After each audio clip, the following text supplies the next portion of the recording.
বাংলাদেশ আমার মরণ বাংলাদেশ। আরে শোন, বাংলাদেশের সব দল একই, বাংলাদেশের ভাগ্য জীবনও পরিবর্তন হওয়ার লাই। এগুলা রাজনীতি ফাজনীতি করে কোনো লাভ নাই। তাছাড়া বাড়ি চ। সব দল একই, এই কথাটা কিন্তু তুই ঠিক করলু না। ঠিক লয় তো আবার কি, সব দল আমাকে দেখা হয়ে গেছে। বন্ধু শোন, আমাদের রাষ্ট্রীয় কাঠামোর মধ্যে কিছু ত্রুটি আছে, আর বাংলাদেশ জাতীয়তাবাদী দল এই রাষ্ট্রীয় কাঠামো মেরামত করার জন্য 31 দফা দিছে। তুই কি সেটা জানিস? রাষ্ট্র কাঠামো মেরামতের জন্য 31 দফা দিছে, কি সেগুলো রে? 1 নাম্বার, জনগণের গণতান্ত্রিক অধিকার পুনঃপ্রতিষ্ঠার লক্ষ্যে সংবিধান সংস্কার কমিশন গঠন। এটা অবশ্য খুবই জরুরি, তাহলে ভবিষ্যতে আর কোনো স্বৈরাচার আর যাকে বসতে পারবি না। 2 নাম্বার, সম্প্রীতিমূলক রাষ্ট্রসত্তা ও জাতীয় সমন্বয় কমিশন গঠন। নাম্বার 3, অবাধ, সুষ্ঠু ও নিরপেক্ষ নির্বাচন অনুষ্ঠানের লক্ষ্যে নির্বাচনকালীন দল নিরপেক্ষ তত্ত্বাবধায়ক সরকার ব্যবস্থার পুনঃপ্রবর্তন। আসলেই নির্বাচনের সময় যদি নিরপেক্ষ সরকার না থাকে তাহলে যে কি ঘটনা ঘটে সেটা তো আমরা গত 15 বছর ধরে দেখলেমই।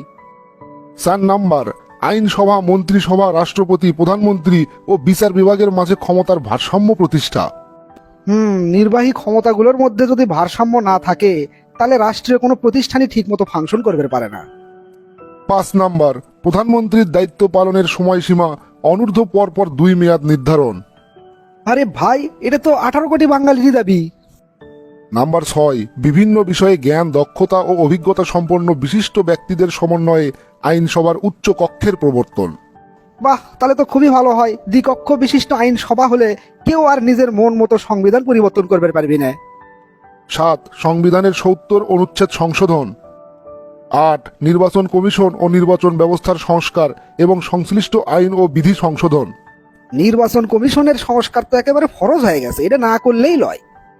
নাম্বার 9, স্বচ্ছতা নিশ্চিতকরণে সকল রাষ্ট্রীয়, সাংবিধানিক ও সংবিধিবদ্ধ প্রতিষ্ঠানের পুনর্গঠন ও শক্তিশালীকরণ। 10, বর্তমান বিচার ব্যবস্থার সংস্কারের জন্য জুডিশিয়াল কমিশন গঠন, সুপ্রিম জুডিশিয়াল কাউন্সিল পুনঃপ্রবর্তন ও সংবিধানের আলোকে বিচারপতি নিয়োগ আইন প্রণয়ন। এটা করবে পারলেই একমাত্র দেশত আইনের শাসন প্রতিষ্ঠা হবে। 11, গণমুখী ও জনকল্যাণমূলক প্রশাসন প্রতিষ্ঠার লক্ষ্যে প্রশাসনিক সংস্কার কমিশন গঠন। ঠিক তাই, এমন ভাবে প্রশাসনিক ব্যবস্থা ঢালে সাজানো দরকার যাতে জনগণ মনে করে তারাই হচ্ছে দেশের রাজা। 12 নাম্বার, মিডিয়া কমিশন গঠন করে তথ্য ও মত প্রকাশের স্বাধীনতা নিশ্চিতকরণ। 13, দুর্নীতি প্রতিরোধে দৃশ্যমান কার্যকর ব্যবস্থা গ্রহণ ও ন্যায়পাল নিয়োগ। এই কাজটা করতে পারলে তো আমাদের দেশ 5 বছরের মধ্যে ইউরোপের উন্নত দেশের কাতারে চলে যাবে, কারণ আমাদের দেশের 1 নম্বর সমস্যাই তো এই দুর্নীতি। 14, সর্বস্তরে আইনের শাসন ও মানবাধিকার প্রতিষ্ঠা। 15, আত্মনির্ভরশীল জাতীয় অর্থনীতি গড়ে তোলার লক্ষ্যে অর্থনৈতিক সংস্কার কমিশন গঠন। 16, ধর্মীয় স্বাধীনতার সর্বোচ্চ ও কার্যকর নিশ্চয়তা প্রদান। যার যার ধর্ম তারা যদি নির্বিঘ্নে পালন করতে পারে তাহলে তো দেশটা একেবারে ধর্মীয় সম্প্রীতিতে ভরে উঠবি। নাম্বার 17, মুদ্রাস্ফীতি ও দ্রব্যমূল্যের হ্রাস বৃদ্ধির আলোকে শ্রমজীবী মানুষের ন্যায্য মজুরি নিশ্চিত করা। এটাও তো 18 কোটি মানুষের প্রাণের দাবি, যাতে মুদ্রাস্ফীতি হলেও মানুষের জীবনযাত্রার মানে কোনো সমস্যা না হয়। 18, প্রাকৃতিক সম্পদ আহরণ এবং নবায়নযোগ্য ও মিশ্র জ্বালানি ব্যবহারে অগ্রাধিকার দিয়ে বিদ্যুৎ জ্বালানি ও খনিজ খাত আধুনিকায়ন। পৃথিবীর সব উন্নত দেশই এখন নবায়নযোগ্য জ্বালানির দিকে বেশি ফোকাস রাখিচ্ছে, আমরাও যদি সেটা করতে পারি তাহলে তো খুবই ভালো হয়। 19, জাতীয় স্বার্থের অগ্রাধিকার নিশ্চিত করে বৈদেশিক সম্পর্ক উন্নয়ন। সেটাই তো কথা, সবার আগে নিজের দেশের স্বার্থ, তারপরে না অন্য দেশ। 20, প্রতিরক্ষা বাহিনীর অধিকার আধুনিকায়ন ও সক্ষমতা বৃদ্ধি এবং সকল বিতর্কের ঊর্ধ্বে রাখা। উন্নত বিশ্বের সাথে তাল মিলাই চলবে চাইলে প্রতিরক্ষা বাহিনীর আধুনিকায়ন ছাড়া কোনো বিকল্প নাই। 21, প্রশাসন ও সেবা বিকেন্দ্রীকরণের লক্ষ্যে স্থানীয় সরকার প্রতিষ্ঠানগুলি স্বশাসিত ও ক্ষমতাবান করা। আসলে দেশের রুট লেভেল পর্যন্ত উন্নতির সর্বোচ্চ ছোঁয়া পৌঁছে দিতে আর কোনো বিকল্প নাই। 22, শহীদ মুক্তিযোদ্ধাদের রাষ্ট্রীয় মর্যাদা ও স্বীকৃতি প্রদান।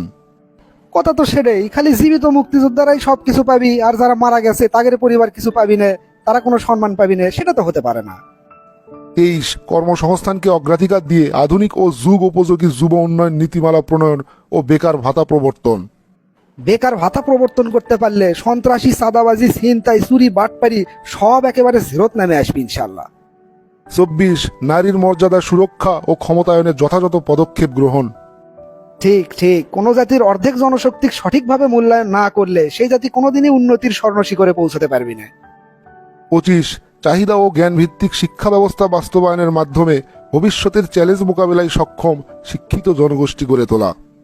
আসলে শিক্ষা ব্যবস্থাকে এমনভাবে ঢালে সাজানো উচিত যাতে কোনো শিক্ষিত মানুষের বেকার থাকা না লাগে। 26 সবার জন্য স্বাস্থ্য এবং সার্বজনীন চিকিৎসা ব্যবস্থা কার্যকর করা। প্রাথমিক ও প্রতিরোধমূলক স্বাস্থ্যসেবা নিশ্চিত করার লক্ষ্যে পর্যাপ্ত সংখ্যক প্রশিক্ষিত নারী ও পুরুষ পল্লী স্বাস্থ্যকর্মীর ব্যবস্থা করা। স্বাস্থ্য প্রত্যেকটা জনগণের মৌলিক অধিকার, কিন্তু বাংলাদেশে স্বাস্থ্য খাত সবচেয়ে অবহেলিত। 27 কৃষকের উৎপাদন ও বিপণন সুরক্ষা দিয়ে কৃষিপণ্যের ন্যায্য মূল্য নিশ্চিত করা। বাংলাদেশ যেহেতু কৃষি প্রধান দেশ, সুতরাং কৃষকের মর্যাদা বৃদ্ধি করার জন্য সবকিছু করা উচিত। 28 সড়ক, রেল ও নৌপথের আধুনিকায়ন এবং বহুমাত্রিক যোগাযোগ ব্যবস্থা প্রতিষ্ঠা করা। যে কোনো দেশের অর্থনৈতিক চালিকা শক্তি মূলত নির্ভর করে যোগাযোগ ব্যবস্থার উপর, সুতরাং যোগাযোগ ব্যবস্থার আধুনিকায়ন এখন সময়ের দাবি। 29 জলবায়ু পরিবর্তনজনিত সংকট ও প্রাকৃতিক দুর্যোগ মোকাবেলায় কার্যকর পদক্ষেপ এবং নদী শাসন ও খাল খননের উদ্যোগ গ্রহণ করা। 30 তথ্য ও যোগাযোগ প্রযুক্তি, মহাকাশ গবেষণা এবং আণবিক শক্তির উন্নয়ন ও সর্বোত্তম ব্যবহার নিশ্চিত করা। 31 যুগোপযোগী পরিকল্পিত পরিবেশ বান্ধব আবাসন এবং নগরায়ন নীতিমালা প্রণয়ন ও বাস্তবায়ন। তার মানে হলো বাংলাদেশের যত ধরনের সমস্যা আছে সবকিছুর সমাধান আছে 31 দফার মধ্যে। এখন তাহলে বাংলাদেশ জাতীয়তাবাদী দলক সাপোর্ট করা উচিত নাকি উচিত লয়? অবশ্যই দেশের সকল জনগণ, জাতি, ধর্ম, বর্ণ নির্বিশেষে এই 31 দফা আর বাংলাদেশ জাতীয়তাবাদী দলক সাপোর্ট করা উচিত।